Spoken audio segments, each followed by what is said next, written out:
Okay, so I have just had a message to say this Hangout on air is live. So I guess that means that I can't swear, I can't kick my nose, I can't do most of the other things that I do when I'm in front of my PC. So let's get started. Thank you all ever so much for joining this Google Hangout entitled Information Overload. Just looking at some of the faces that I can see at the bottom of my screen, I know that many of you have registered for and are actively participating in a massive open online course, or MOOC, that is centered around how can we enhance, how can we enrich, how can we improve sales training. And I do that because, as many of you will have realized already, these principles can and should be applied to all sorts of training that we're responsible for, not just sales training. This MOOC is a little unusual. We think it's only scheduled to last 48 hours, 2 consecutive days. And we're doing that intentionally because we like to play around with our structures and the way we do things and the way that we facilitate and design, just to try and find out what works. Who knows, a 2-day MOOC might be the absolute optimal engagement option for people rather than stringing them out over weeks. We won't know until approximately this time tomorrow. This first day, this first level has all been about information overload, cognitive overload, remembering, forgetting, memory, all sorts of things heaped together into this first level. And what I really wanted to do was get someone to come along and speak to us live in this Hangout that knows far more about these than I do, and that's why I'd like to welcome Dr. Will Thalheimer. Will, thank you for joining us. Well, Craig, thank you for having me. It's delightful to be here. And oh, great. So you can all hear me? Let's give Will a thumbs up if we can hear him, if we would.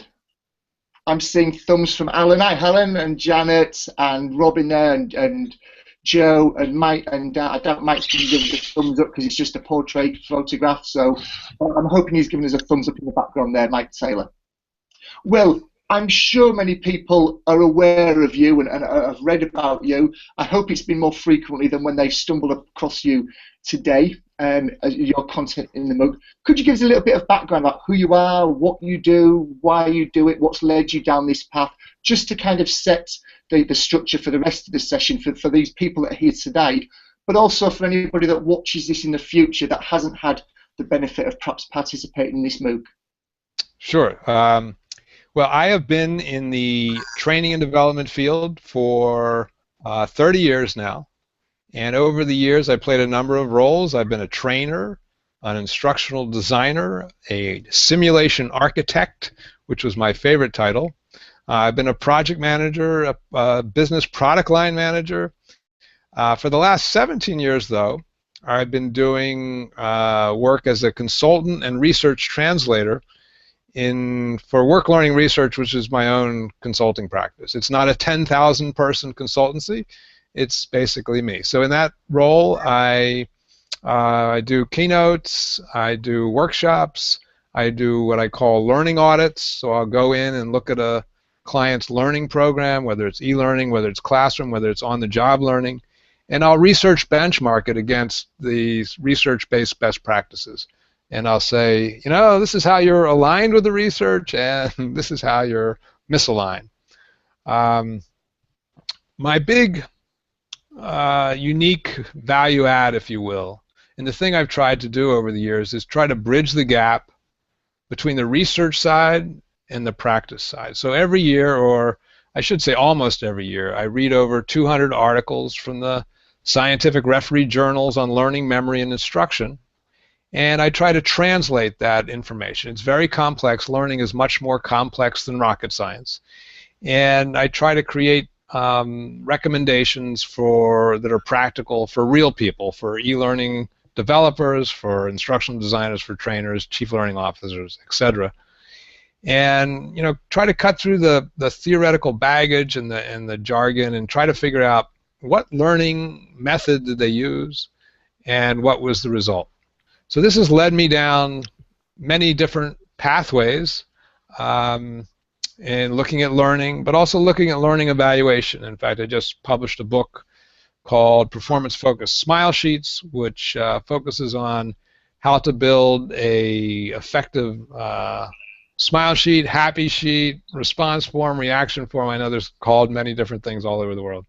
And one of the reasons I'm focused on that is that we can start with research-based principles, but one of the things we need to do is every day we need to be getting feedback on how well we're doing to build virtuous cycles of continuous improvement. So I'm delighted to be here, and you know, Craig, you mentioned that perhaps we should overload the audience first with a lot of information to give them a sense of what information overload is all about. So I have the encyclopedia over here. Let me. No, I'm just kidding. Anyway, back to you, Craig.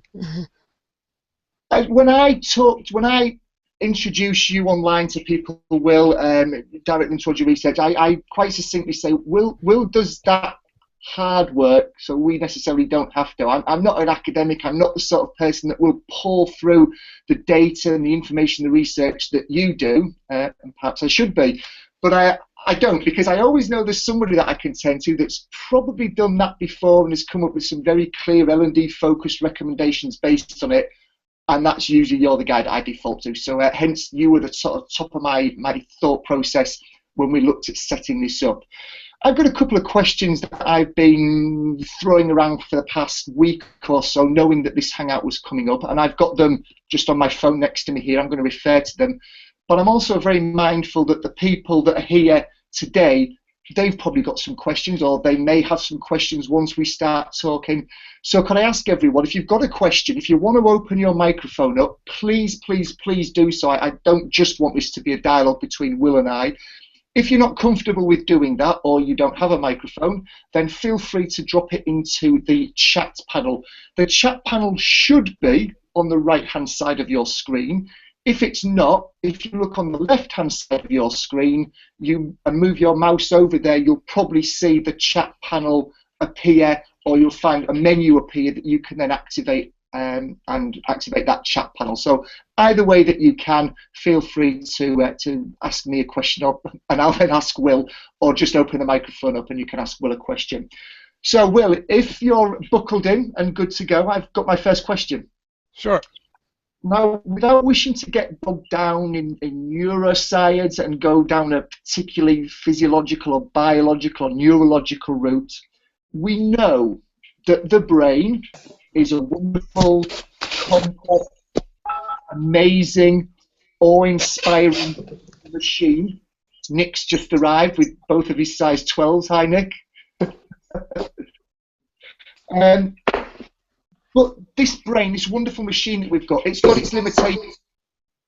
It's not the be-all and end-all. It does have some limitations.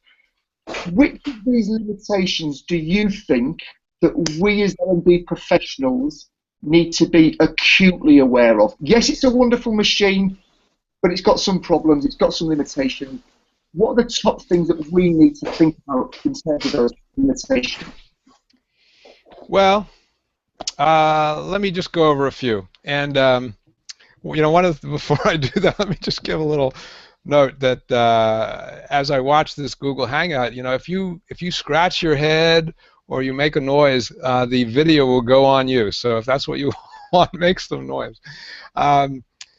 So one of the problems, and keep in mind, when we talk about brain limitations, oftentimes these things are double-edged swords.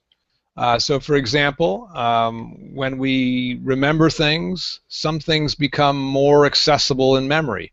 And that's good for those things, but as we're learning one set of things, other things are fading a little bit from memory. And this actually has a benefit, because you don't want your brain to be like the internet, right? The internet's just got too much information. And if everything was so easily, if everything was right there at the same level of priority, we wouldn't be able to think, let alone get any work done. One of the biggest limitations of the brain is that we forget. Now again, this is not necessarily a bad thing, but it's a bad thing for learning. We do some training, and people learn what we've taught them, and then later that week or a month later, they've forgotten what we've taught them, and it seems like all that investment that we made, the blood, sweat, and tears of putting this together, the time that they invested, the time off the job that it cost the organization, all that can be for naught. So forgetting is a big issue. In fact, we can talk about this later, but there are specific things we can do as learning professionals to help prevent forgetting, or at least to minimize it, not prevent it entirely. The other thing I'd like to talk about is the attention. Now, oftentimes, when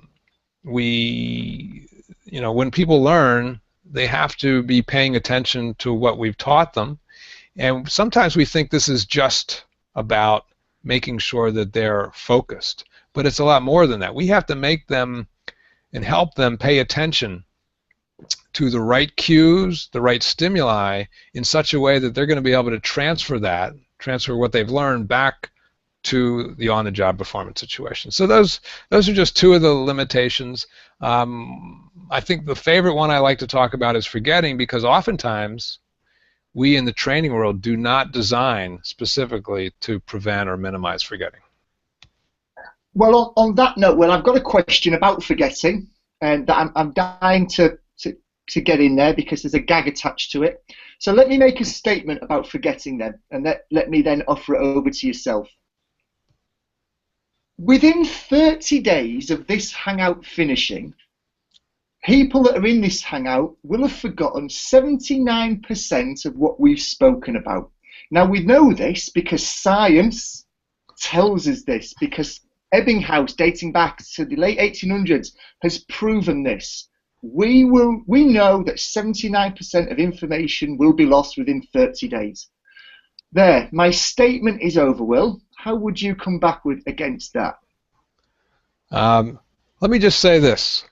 Cog, dob, doob, eb, oob, lub.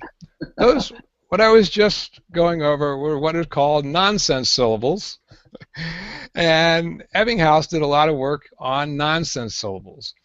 And we know that people tend to remember things that are meaningful a lot better than they remember things that are not meaningful. So Ebbinghaus did a great service to the world, not just to the learning industry, by looking at and analyzing his own learning and the learning of others, and finding out that people tend to go up a learning, when they learn a whole bunch of things, they tend to go up a learning curve, and they tend to go down forgetting curves. But we cannot rely on his findings for our training. We have different learners. We have different content. We have, different amounts of prerequisites that they've learned. We have different complexities. I think one of the things you put in Curator was on the MOOC was that my paper on this, rather snarky, and I encourage you all to read it because it's kind of fun. But I actually did some. People have always told me, "Hey, Will, don't people forget 50% of what they learned in 24 hours and 90% after a week?" And I said, well, let me look at it. So I actually looked at some research, and the answer is it depends. The amount we forget depends on many factors. So if anybody tells you you forget a certain amount in a certain amount of time, they are wrong. However, if the nugget that you take away is that people do forget, and they tend to forget a lot over time, that is true.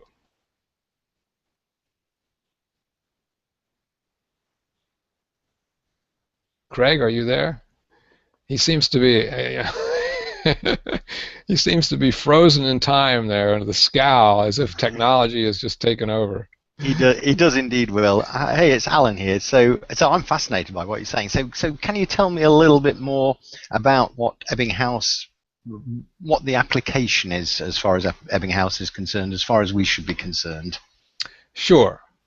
So one of the things, we want to help people learn, but then we also want to help them minimize forgetting.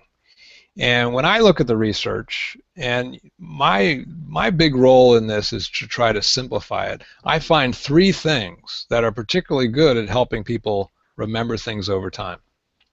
Number one, context alignment. So, in other words, what you want to do is to make sure that the learning situation is similar to the performance situation, that the cues in the environment are similar. A simple way to say this is, if you can, you should simulate. You should simulate the real performance situation. So we're talking about sales training here, right? And sales learning and sales performance.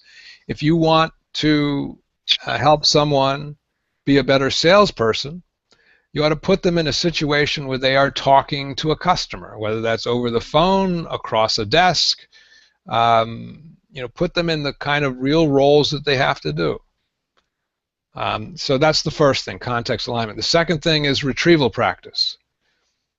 We know that practice is good. If you want to play rugby and you want to be able to lateral the ball, you ought to practice lateraling the ball, right?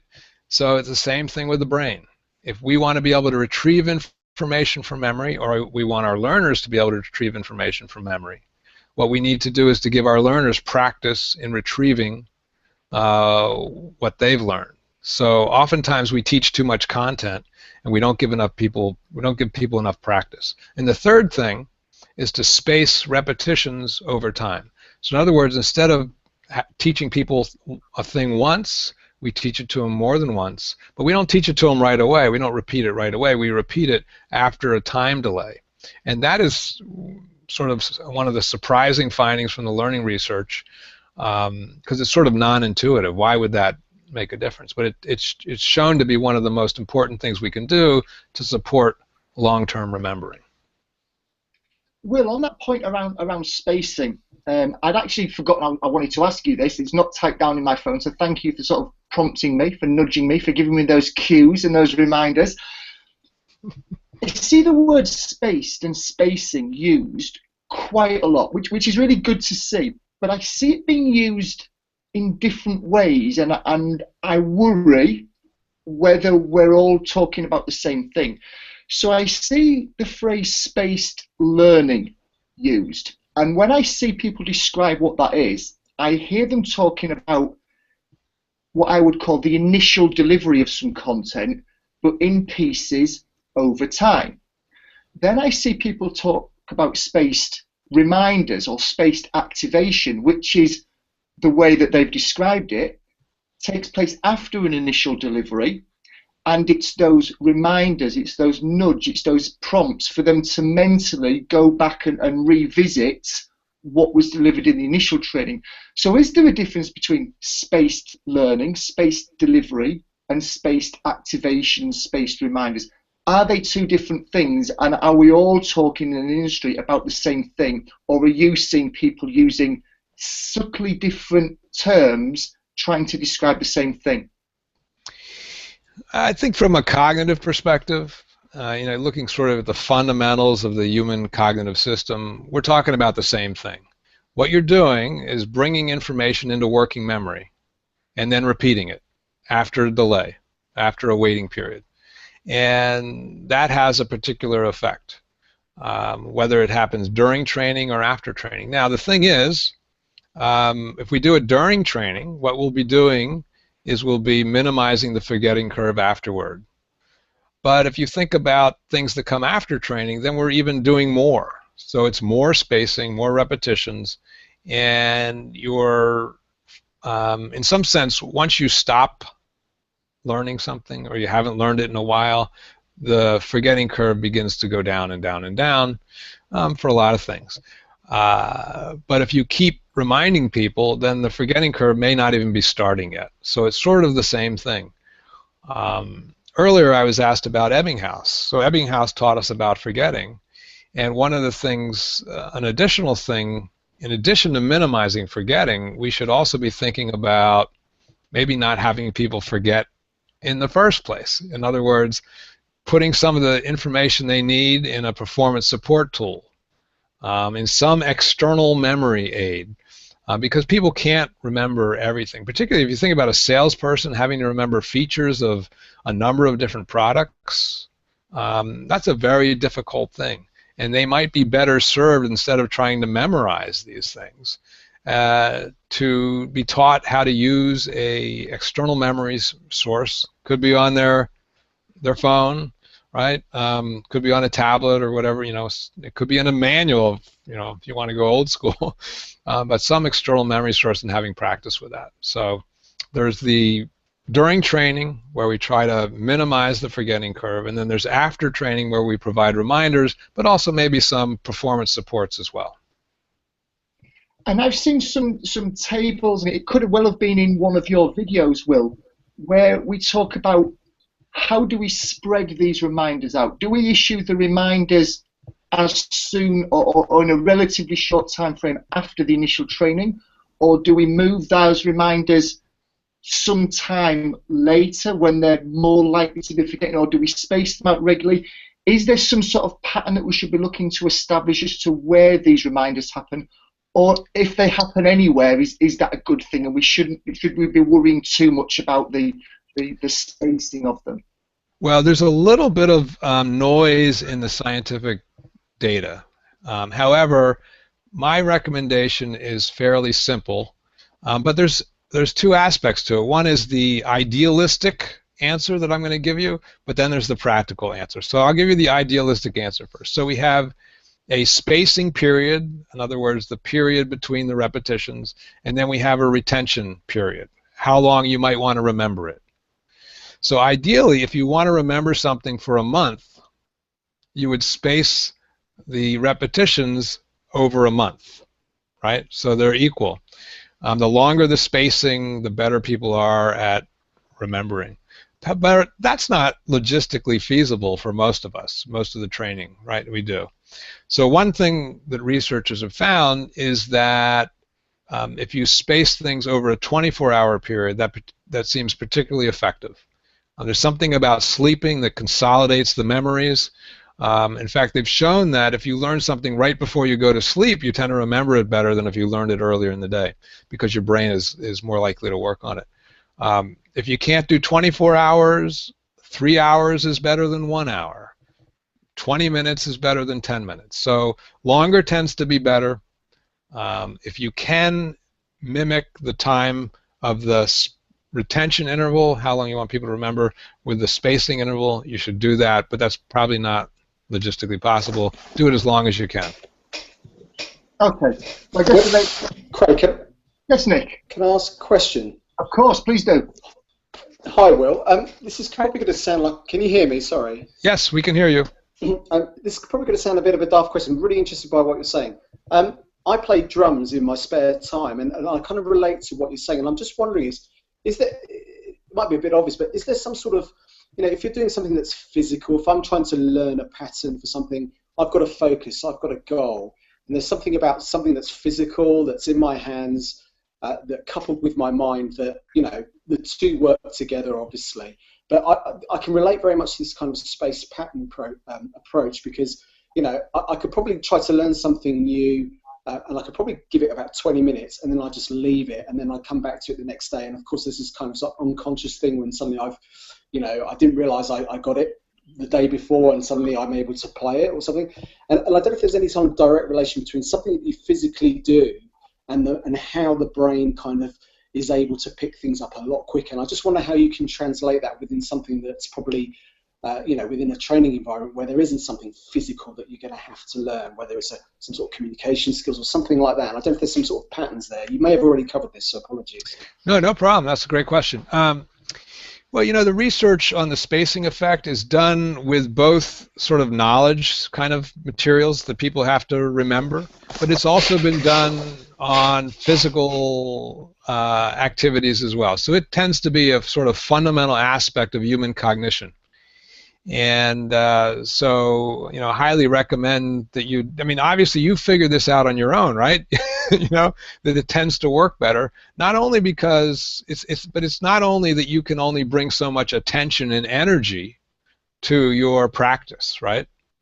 A guy named Erickson talks about deliberate practice, and one of the things that makes that so effective is that people are bringing a lot of mental energy to that task. And, you know, figuring out getting feedback, trying to make it better, and you're able to really focus on it. But it seems that spacing does more than just give you a rest, because it's not just spacing your learning out, it's spacing repetitions out. So anyway, it's good for that as well as it is for knowledge stuff. Now you're talking about the physical aspect. There's a lot of contextual stuff going on there, right? When you're drumming, and my daughter is a budding drummer, and you're making movements, and some of those cues from the body sensations are sort of contextual cues, and also, of course, the sound that you're making as well. So all that, everything. We like to, if you got a trainer up in the front of a room, and you think, well, I'm just taking in their learning messages. No, you're taking in the sound of their voice, the temperature in the room, the level of caffeine in your system. These are all contextual cues. Some of these experiments they've done, you learn better, you remember better. So if you learn when you're happy, you're better able to remember when you're happy. If you learn when you're sad, you're better able to remember when you're sad. They've done it, even under the influence of marijuana. If you're stoned and you're learning, you're better able to remember when you're stoned, and vice versa. This is Dr. Will Thalheimer does not recommend this approach, except in Colorado over here. But in general, this context thing really makes a difference, as well as the spacing. Thank you, Nick. That was a great question. I guess what you're speaking about just at the end there, Will, is about, I've heard Dr. Itiel Draw talk about this, and it's the encoding. The closer the encoding environment is to the retrieval environment, the more he's likely to remember, the less he's likely to be forgotten. Absolutely. And let's take this to the sales situation. Please. One of the biggest mistakes I've seen in sales training is that we try to teach the salespeople the feature set of the new products that are coming out, right?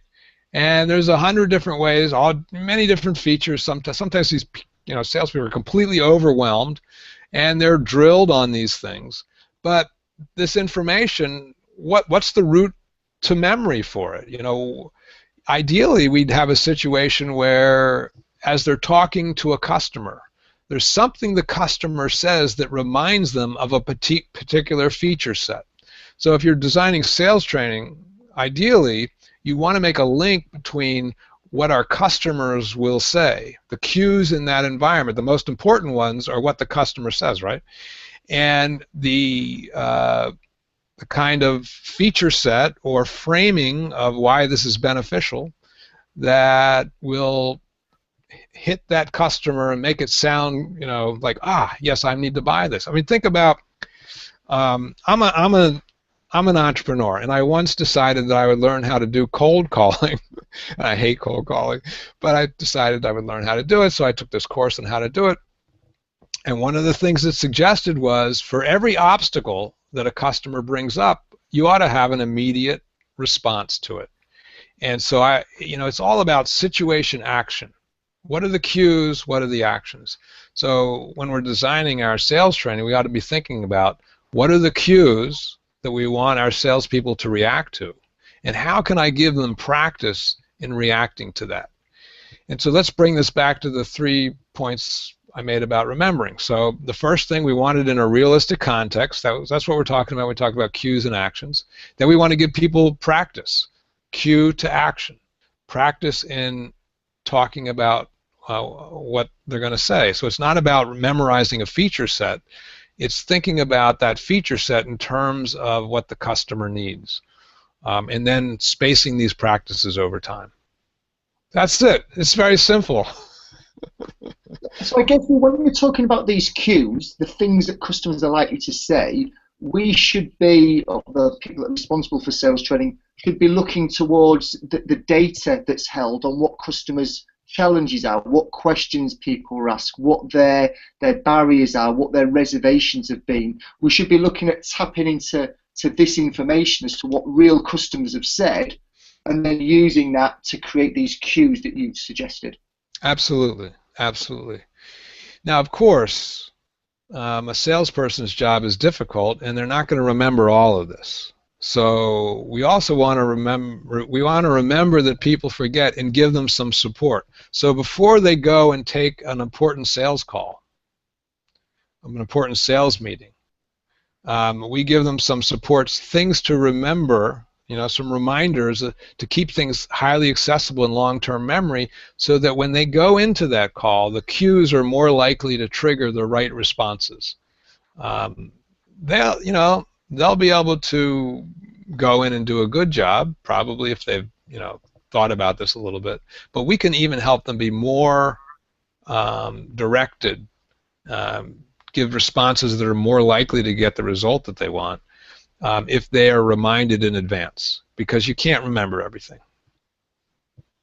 Okay, thank you. Thanks, Will. Robin, you've made a comment over in the chat box. I don't know if you've seen that, Will, and Alan's asked for a bit more information from Robin. Are you able to? Do you have a mic, Robin? Are you able to open it up and explain what you were putting into the chat pod? If not, looks like he's got a mic. Over to you, Robin. Hi, thanks very much, Craig. Hi, everyone. I was just explaining in as much detail as I could in the chat pod there that we run a series of highly experiential training programs for salespeople specifically. We don't teach features, partly because all of our research, which goes back over 40 years, tells us that teaching salespeople how to sell features really doesn't work. So what we're doing is we're selling sales processes based on verbal reasoning. The verbal reasoning training requires people to have a common vocabulary before they get into the classroom, because otherwise we can't have a conversation with them, and we spend a lot of time teaching them stuff when in actual fact we'd like them to be experiencing stuff. And so we give them lots of upfront material which they are required to do before they come on the program, and then they work through those series of simulations, role plays, call them what you will, within the workshop, and we then release a series of reinforcement materials. And we have tried all sorts of mechanisms for this release. We have put them all out at once, we've put them all out a week later, we've put them all out a day later, we've put them all out in a weekly release. So on some of our programs we'll have as many as 14 or 20 separate reinforcement materials. We've included some of those are direct activities that we want them to take on and send information back to us. We've asked people to use videos. We have a whole host of things. We've even integrated those tools into their existing CRM, customer relationship management systems, so the systems that they are using already. And it makes no difference unless the culture of the organisation recognises that training is not a one-off event where you go away to a hotel somewhere near the M4 near Reading and are cured of your sales ills, which is the way that it feels like it's happening in some organisations. And so that idea of space practice really hits people's inbox like a wet fish sometimes.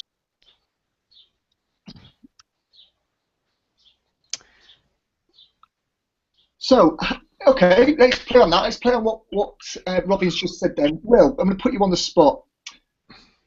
Sales director, sales manager, whoever it is, could be the sponsor of a project that's got nothing to do with sales, comes along, wants you to put together a typical information dump type of activity, whether it's e-learning or a one-day course or a one-month course, a big dump of information all at once. They want it to be a one-off event. They don't have time to do anything in advance. They've got because nobody has, of course. Nobody's got any time to do anything afterwards. It's the wet fish hitting their inbox, as Robin said there.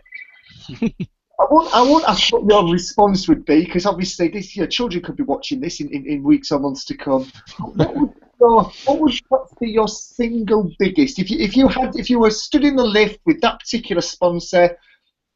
Is there any one piece of research or data or facts that you could cough up from your sleeve, that you could bring out of your back pocket to just try and air that project sponsor towards thinking differently? Is it something you've already mentioned, or is there something else? What's the big win, I guess, from trying to get people to think differently?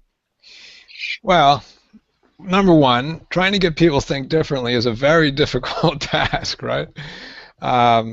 But I would do a couple things. Number one, if they can't, let's say I was an e-learning provider and they said we want to dump all this information. Well, as a consultant, of course, you have to say, well, I can help, right?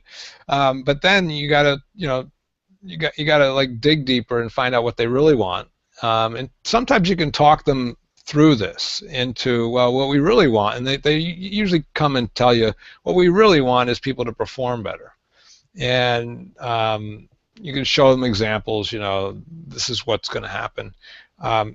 You know, the thing that works the best for me is to just simply show them the learning and forgetting curves and say, okay, if I get your learners up this learning curve, and then 4 days later they've forgotten it all, is that a good investment in the effort? And then I can, you know, share, well, you know, if you want to get people to have a minimized forgetting curve, these are the kind of things that you need to do. So, you know, that's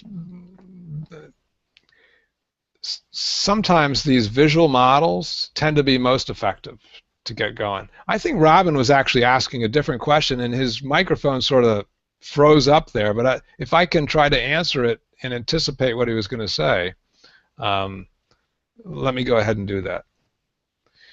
I think Robin was saying, look, we've tried to do after training reinforcement, but the salespeople simply don't want it.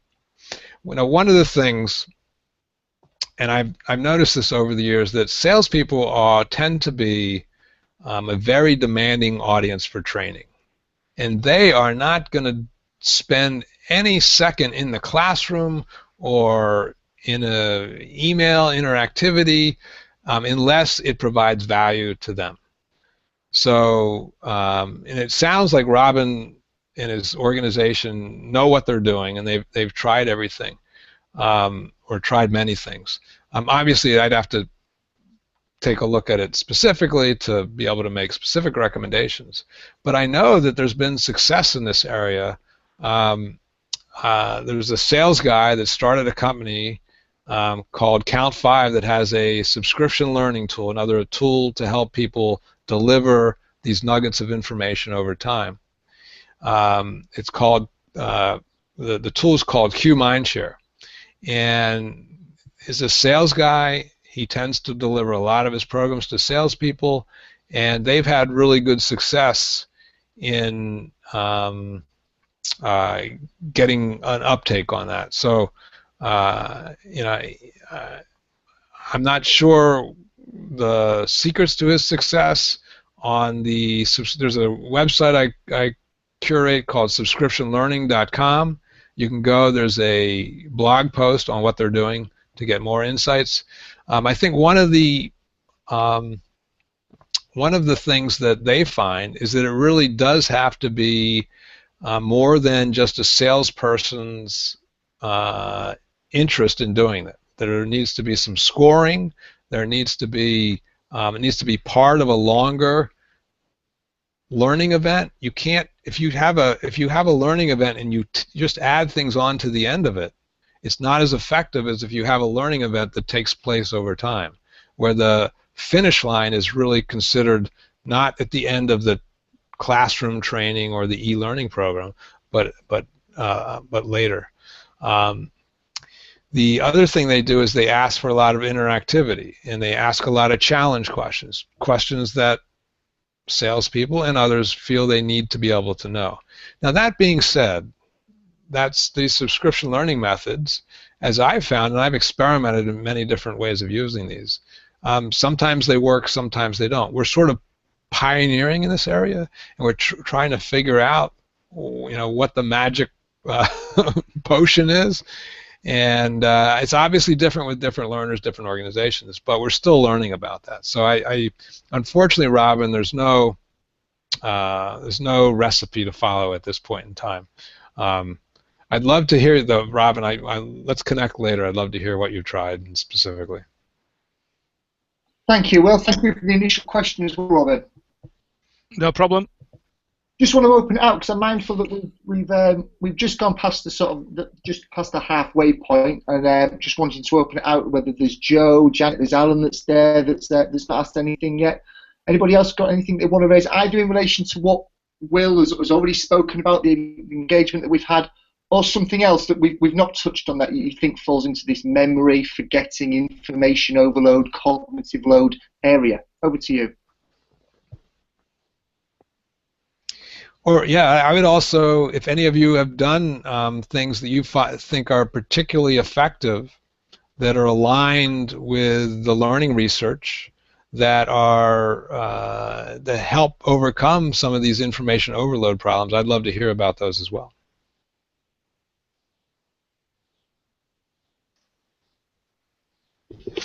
Hey Will, it's Alan here. So I'd like to know some more of some of your other little nuggets. I've loved what you've said so far. It's been really, really interesting. Give us I just want to hear another one. What's your next favourite? Well, you know, let me talk about learning measurement for a minute, because I think that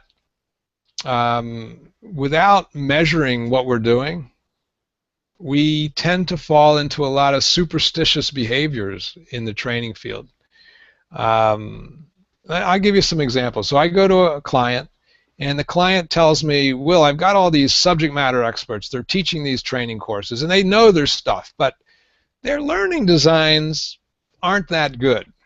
And I say, okay, well, can I help in any way? Yeah, would you come in and do a learning audit so that, you know, to help send them the message that, you know, these aren't as good as they think they are? And so I'll go in, I'll do a learning audit, and I'll basically find more or less the same thing and some additional things. And so I can go in and share that, but the question is that effective enough? And the answer is no. And one of the reasons is the subject matter experts say, well, you know, on my smile sheets, on my happy sheets, I'm getting 4.5s. I must be good. Right? Well, you know, there's research on smile sheets. There's been 2 meta-analyses done covering over 150 scientific studies that show that smile sheets are not related to learning results. And the correlation is 0.09. If you remember from your statistics, anything below 0.30 is considered a weak correlation. So 0.09 is virtually no correlation at all. So that means if you get really high marks, you could have a very effective course or a very ineffective course. If you have low marks, the same thing, very effective, very ineffective. You just can't tell with these traditional evaluation forms that we use. But, okay, well, what should we do? Should we just throw them out? Well, no, because we're going to use them anyway, right? Our organizations want them. It's sort of respectful to ask the learners. We're just going to keep doing this. So can we make them better? And my answer is yes, we can make them better. But you know, obviously I wrote a book about this, but I don't want to go into smile sheets per se, but you know, you can go buy the book if you want, smilesheets.com. But let's talk about other issues with learning measurement that give us bad feedback. Because this is, to me, I'm up on a soapbox about this, because to me, in our field, the number one thing we do is use these evaluation forms, these level 1s, these response forms, these happy sheets. That's the number one thing we do to get feedback. But we know from the meta-analyses that we're not getting good feedback, so we can't rely on those. So what if we do level 2 tests of learning? Well, there's 3 biases in the way we measure learning results. One is that we tend to measure at the end of learning when we're at the top of that learning curve, right? Well, if we're at the top of the learning curve, but our learners are likely to slide down the forgetting curve, that's a very biased result, so that's no good. We also tend to measure in the same context where people learn something. And we know that the context supports remembering, right? They've had people learn in room A and room B, and if you learn in room A, you're more likely to remember in room A than room B. Well, where are you testing them when you do your level 2s? Well, you're testing them in room A when they learned in room A, and so there's these artificial supports that make us look better than we actually are. The third bias is that we tend to use questions on our level 2s that are not really that related to real performance results. They tend to be about knowledge because they're the simplest questions to create. Sharon Schrock and Bill Coscarelli, who wrote the classic text criterion reference test development, have this great taxonomy, and I'll try to share this with you even though I don't have a visual to help me. They said, look, the best thing you can do is to test someone in their real-world environment. So if you're teaching someone to drive a forklift, you put them in a forklift in the warehouse where they're going to do their work. That's the best test. Now, oftentimes we can't do that because it's dangerous. So if we can't do that, we simulate. That's the second level.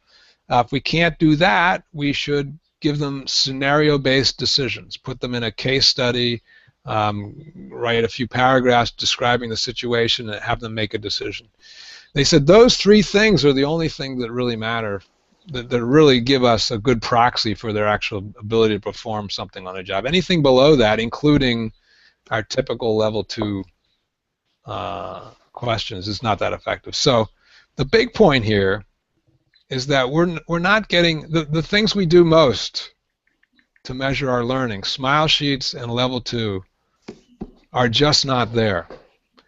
And one of the things, you know, it was Robin who had some frustration. We've tried these things. Well, one of the things that I suggest when we're not getting the results we want is to put in a better measurement system so that we do get better feedback. That we get feedback, that we can feedback not only to ourselves to give us feedback on how to improve, but to our partners, to our learners, to their managers, to our business stakeholders. If we can give better feedback, we're going to get more impetus to get some of the supports we need, to get the time, to get the political will to be able to do some of the things that we know are more effective in designing our training and learning. Thank you for that question, Alan, and thank you, Will, for the response and pointing towards learning measurements, because it allows me to seamlessly bring in, he says, one of the questions that I had typed down, honestly.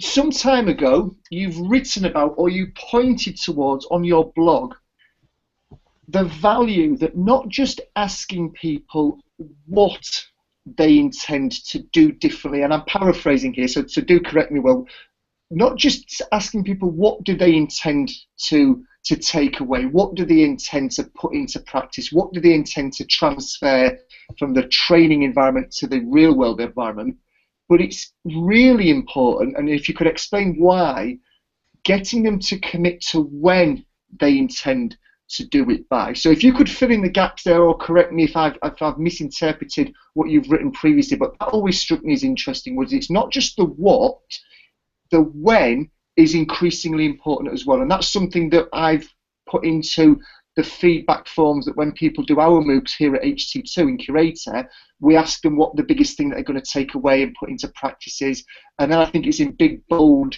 letters, and when do they intend to do it by. Can you explain to us why that's important? Well, first of all, I'm relieved that I know what you're asking about. You said on my blog, I said, oh no, what if I forget? This is what I call triggered action planning.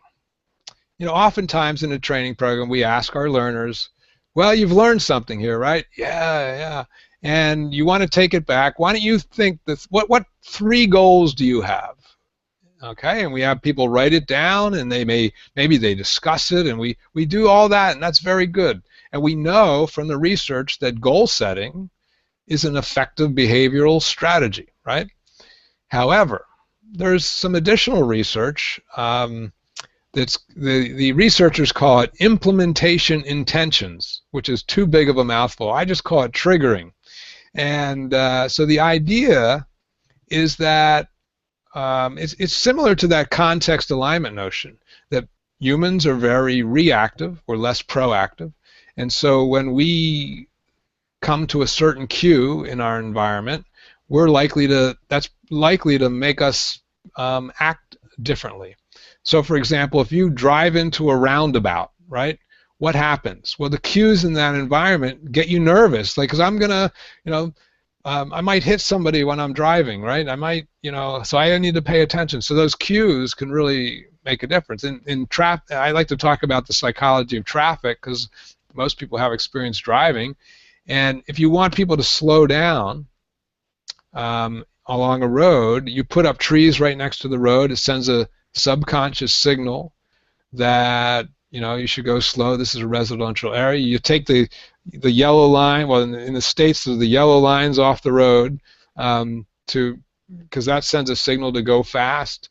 If you put a crosswalk across the street, like the big white blocks across Abbey Road, to date myself a little bit with the Beatles. That sends a subconscious signal to people that they're safe when they're walking across there, and that we know that if you put a crosswalk across, more people will actually get hit on it because they're not paying attention because they think they're safe. There's subconscious signals. So these cues are very important. So when you send people away with only a goal, you're not necessarily highlighting the situations that will cue their performance later. So all you got to do is ask a simple question: is what do you want to do? And they write it down. And when will you start working on this? And that's likely to trigger them to think about, well, I think I'll do that in my staff meeting next week, or when I write my next video script, or whenever it is. So if you can, in fact, the research on this, some of the effects are like doubling the likelihood that people will remember what they've learned or remember to do the thing that they've decided to do. So it's really an effective response. If you want to read more about it, if you search triggered action planning, I'm sure you'll come up with my blog, because nobody else has used that term, right? Who else would use a term like that? Can I just say that sounds like a real, that last bit you said, Will, about what you're going to do about it or when you're going to do it by. That's a coaching technique almost, isn't it? Absolutely, absolutely. Well, the coaching technique would take it one step further and monitor your results, right? Marshall Goldsmith talks about how easy his job is. All I do is get people to set goals, and then later I come back to them and ask them whether I've done them, whether you've done them. So yeah, absolutely.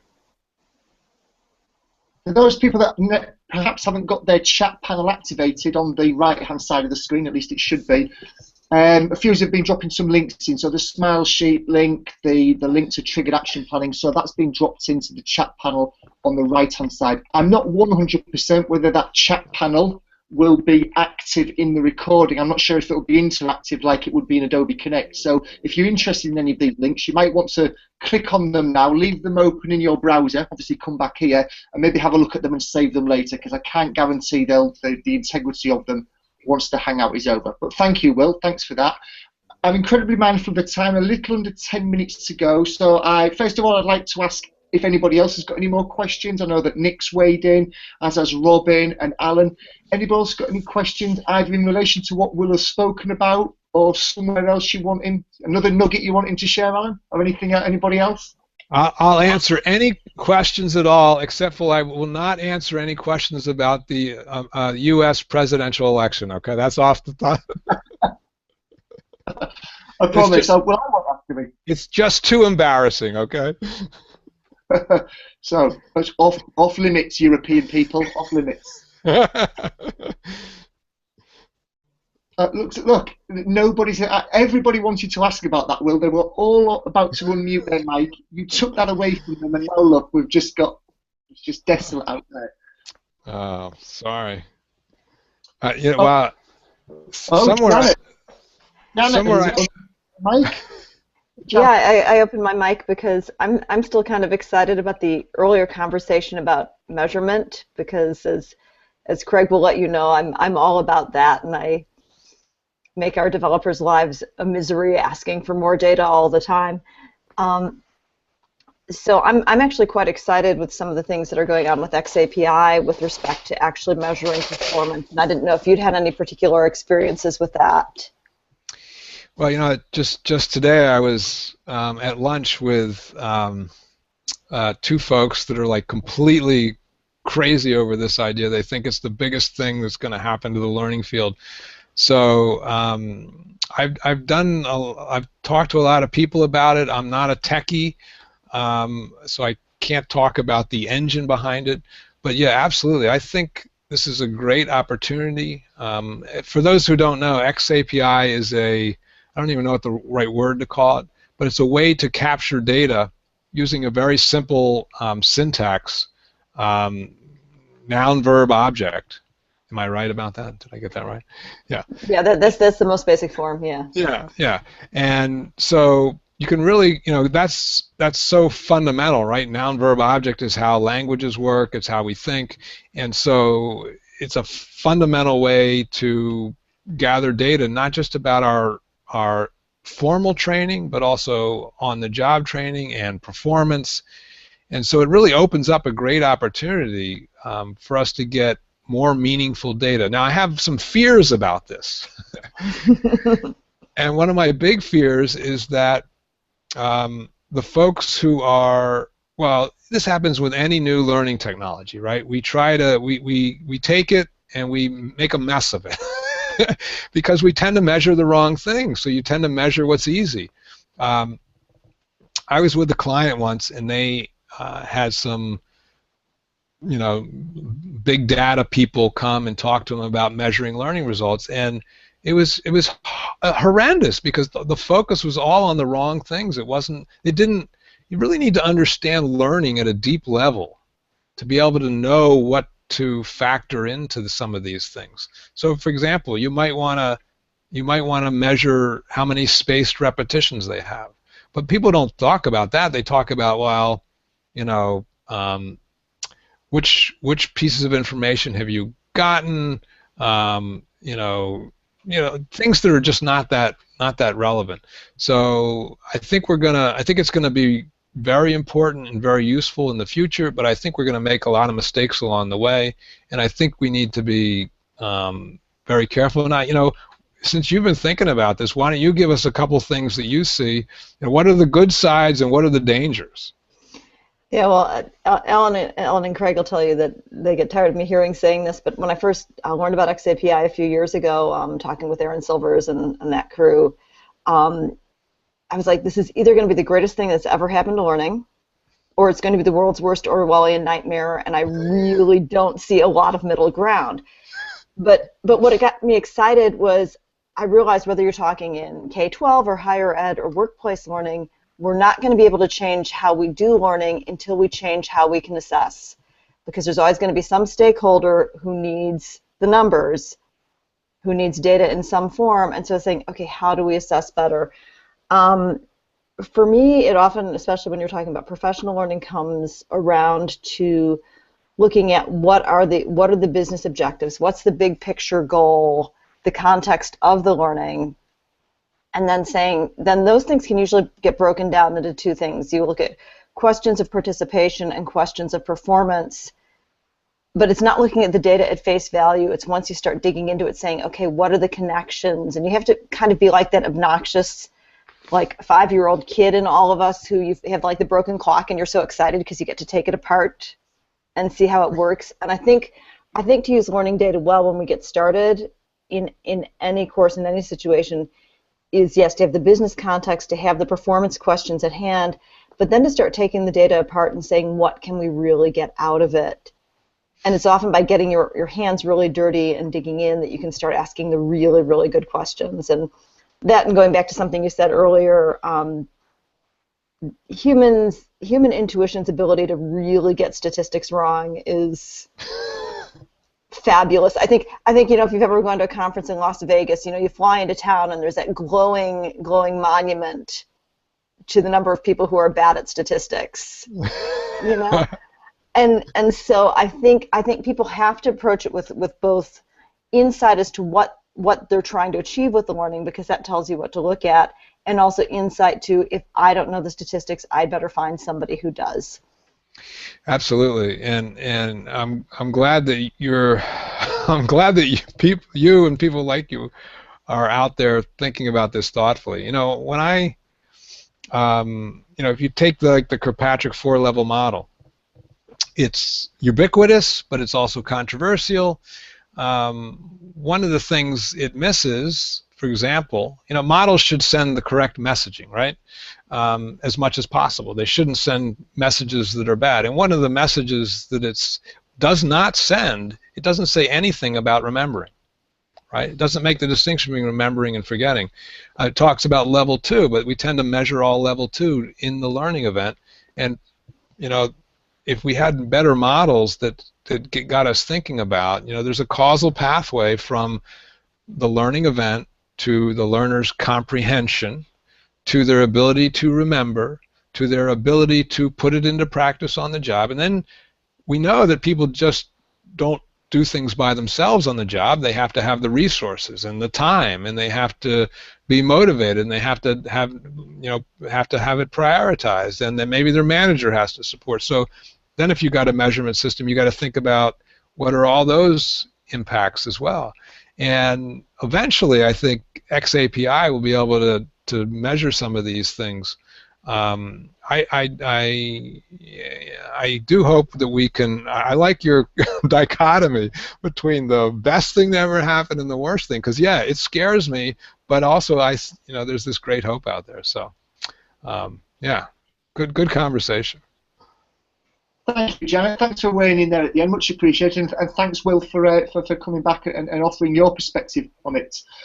Final question to Will, and I suspect it's going to be a very brief one. We're at the top of the hour, or just gone past it.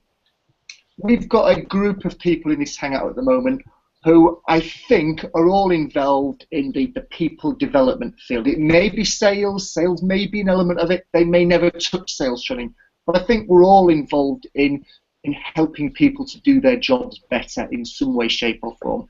I suspect the people that watch this recording afterwards will be in a similar field as well. In your experience of conducting these learning audits, of looking at the research, of keeping a finger on the pulse of the L&D industry, if you could direct people towards looking or reading or watching one thing, one video, one paper, one concept, one model, what one thing do you think it would be that could have the biggest impact on us as an industry if we as practitioners within that industry got our heads around it? It might be something you've already mentioned, it might not be. So let's see. Learning is one of the most complex things that is there, and you want one answer, Craig? Are you nuts? One answer. Well,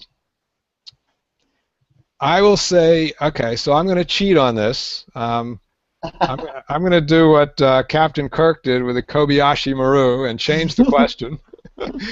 And so, look, to me, there's two things. Number one, wisdom comes from testing things through a systematic process, and that's what science does. So there is some very good science. In fact, in the last 10, 15 years, I think the science of learning has really blossomed. It's really come together. And this is evidenced by some books that are out there. Make It Stick by Brown, Roediger, and McDaniel. Benedict Carey has a book on learning, New York Times writer. Julie Dirkson's book, Designed for How People Learn. Also, people who are research translators like me are doing some good work, I think. And, so number one, jump in. Don't do the science yourself. I used to recommend that people do that, but it's just too hard, Find people that are doing it that can translate it for you. Be aware, though, that every vendor now has a content marketing push, and they'll write a white paper, and it might seem like good information, and they might fancy it up with brain. This is brain science. This is neuroscience. Don't fall for that trick. In fact, I have a blog post on neuroscience and learning, a cautionary tale. So that's number one. Get into the science of learning. And number two is improve your learning feedback loops. Improve your learning evaluation, because that's where you learn every day on the job. The research gives us a good starting point, but we need to get better feedback. That's what professionals do, right?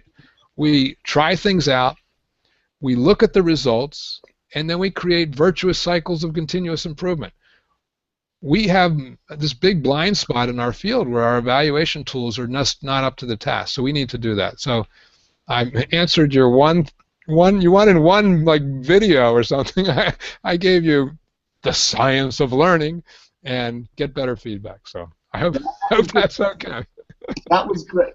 That was great. Thank you. I've dropped two of the links that I managed to get quickly. Make It Stick and Julie Dirksen, who roughly at this time tomorrow will just be finishing her Hangout as well. So I'm sure she'll be pleased that you've been marketing her book. And also you mentioned towards the end about getting better evaluation, and I thought it was only fair to drop your smilesheets.com into there as well, because of course that's what the book is about. So thank you, Will. Could I ask everybody if you'd give me, whether you want to activate your mic or not, but if you'd please join me in giving a big thumbs up or a cheer or whatever it is to Will. Thank you ever so much, Will. Thanks, guys. Thank you very much. We really appreciate it. I know this has been banding about between us for quite some time now, but I'm finally pleased that it came to fruition. I'm sure that the recording will be an incredibly valuable resource, both to this MOOC, YouTube in general, and also people obviously that look at HTT for demonstrating thought leadership and connections in the industry. So, you know, people are thanking you in the chat panel, and I'm doing the same as now at this point in time. I've dropped Will's contact details in terms of his Twitter account and his website into that Hangout as well, so feel free to click on those links. And if you're not already following Will, why not? And maybe now is the time to do something about that. Will, thank you very much. Thanks, Craig. Thanks, everybody. Great conversation. Cheers. Thanks so much, Will. Terrific.